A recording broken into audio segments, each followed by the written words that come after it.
حضرت علی رضی اللہ تعالیٰ عنہ فرماتے ہیں، تم جنت نہ مانگو بلکہ تم دنیا میں ایسے کام کرو کہ جنت تمہیں خود مانگے۔ مشکل وقت آ جائے تو کسی کا احسان مت لو، کیونکہ مشکل 4 دن اور احسان زندگی بھر کا ہوتا ہے۔ صبر کی 2 صورتیں ہیں، جو ناپسند ہو اسے برداشت کرنا اور جو پسند ہو اس کا انتظار کرنا۔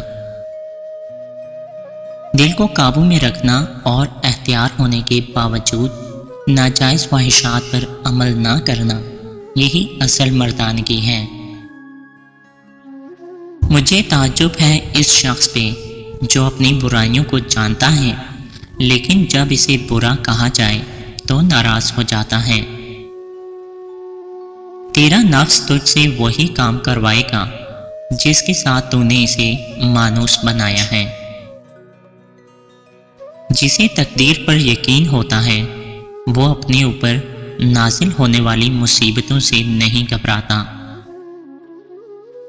جو انسان کسی کے احسان کا شکر گزار نہیں ہے وہ آئندہ ضرور اس سے محروم ہو جاتا ہے۔ رشتوں کی خوبصورتی ایک دوسرے کی بات کو برداشت کرنے میں ہے۔ بے عیب انسان تلاش کرو گے تو اکیلے رہ جاؤ گے۔